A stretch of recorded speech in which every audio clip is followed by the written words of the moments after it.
Who are you? बेटा गरीब आदमी के बच्चे सरकारी स्कूल में ही पढ़ते हैं। फीस देने का औकात नहीं, साले चले हैं कलेक्टर बनाने। इस सड़क का पेमेंट होल्ड करो, इसकी गुणवत्ता सही नहीं है। पूरा 1 लाख आबादी पे एक सिंगल हॉस्पिटल है। ये कंपनी तो केंद्रीय मंत्री के साले की है। पे तारीख तारीख पे तारीख तारीख पे तारीख। बिस्कुट दे दो, दे दो, भूख लगी है। Mind your language.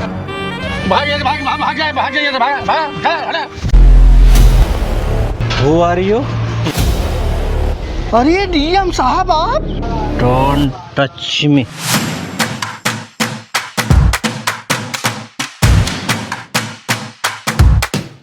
DM sir को क्या हो गया? अरे बेटा अभी स्कूल गए वापस आ गए? हाँ पापा, मास्टर जी ने छुट्टी कर दी। क्यों छुट्टी कर दी? पता नहीं पापा, आप मेरा एडमिशन प्राइवेट स्कूल में क्यों नहीं करा देते? यहाँ मास्टर साहब रोज रोज छुट्टी कर देते हैं। बेटा गरीब आदमी के बच्चे सरकारी स्कूल में ही पढ़ते हैं। चलो मास्टर साहब से बात करता हूँ ना। मास्टर साहब रोज रोज छुट्टी क्यों कर देते हो? तुमसे मतलब? तुम पूछने वाले होते कौन हो? अरे मास्टर साहब इस बच्चे का मैं बाप हूँ। अरे बच्चे के बाप हो ना, मेरे बाप थोड़ी हो जो इतना गुर्रा रहे हो। अरे मास्टर साहब रोज छुट्टी रहेगा तो बच्चा पढ़ेगा क्या? कौन सा फीस देते हो? फ्री में पढ़ाते हो ना। फीस देने का औकात नहीं, साले चले हैं कलेक्टर बनाने। मास्टर साहब ये आसान नहीं कर रहे हो, जवान संभाल के बात करो। क्या कर लेगा फिर? क्या करेंगे? निकल निकल, भीख मांगे कान के हाथ चले आते हैं। चल निकल। ये क्या कर रहे थे आप? इंसान हो कि शैतान हो? टीचर हो ना। बच्चों की भविष्य बनाने में सबसे बड़ा रोल है आपका। अरे सर इन लोग को आप जानते नहीं, ये सब सिर्फ मिड डे मील खाने यहाँ आते हैं। मैं कब से खड़ा होकर तुम दोनों की बातें सुन रहा था। मैं शाम तक तुम्हारा सस्पेंशन लेटर मिल जाएगा। चलिए दादाजी। डीएम साहब हमारे मामा जी शिक्षा मंत्री उनसे बात कर लीजिए। मैं बात नहीं करूंगा किसी से भी। तुम सस्पेंड हो तो सस्पेंड हो बस। आखिर इतने ईमानदार डीएम का ये हाल कैसे हो गया? अरे भाई क्या हाल है? अरे भाई कैसी सोच में खोए हुए हो? अपने वो सतीश कुमार डीएम याद है? हाँ यार बहुत बुरा हुआ उनके साथ। क्या हुआ? उनको ईमानदारी की बहुत बड़ी कीमत चुकानी पड़ी।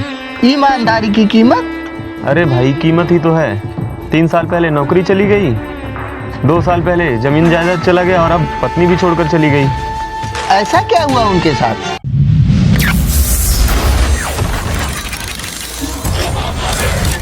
इस सड़क का पेमेंट होल्ड करो, इसकी गुणवत्ता सही नहीं है। डीएम साहब आप जानते नहीं इस रोड का ठेका मंत्री जी का है। मैं मंत्री जी के लिए नौकरी करता हूँ। मैं गवर्नमेंट ऑफ इंडिया के लिए नौकरी करता हूँ। होल्ड करो पेमेंट इसका।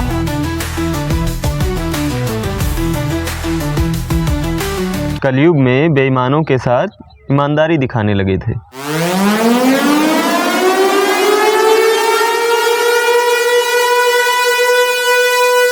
डॉक्टर कहाँ? डॉक्टर को बुलाओ। डीएम साहब आज तो कोई डॉक्टर नहीं है यहाँ पर। फोन लगाओ डॉक्टर को। हेलो जी सर। हाँ डॉक्टर साहब, डीएम साहब बात करेंगे। Hello doctor. जी सर बताइए। कहाँ हो?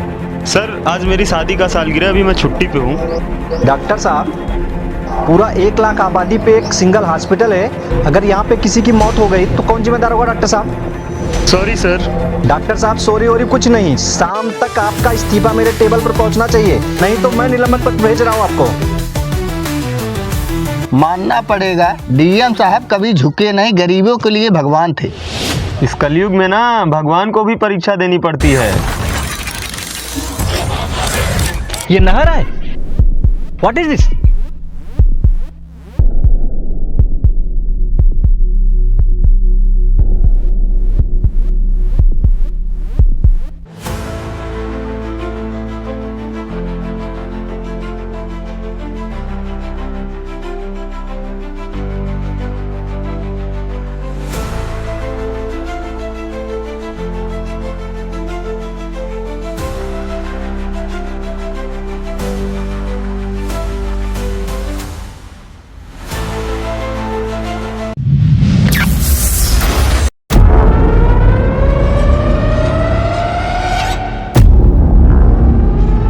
ये टंकी बनाने वाली कंस्ट्रक्शन कंपनी को पूरे जिले से बैन करो, ब्लैकलिस्ट करो इसे तुरंत। सर लेकिन ये कंपनी तो केंद्रीय मंत्री के साले की है। साले की क्या, एक तरह से उन्हीं की कंपनी है।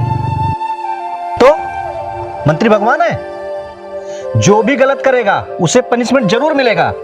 हमारे ऊपर पूरे जिले की जिम्मेदारी है, जब हम ही सही से काम नहीं करेंगे आम लोगों का क्या होगा।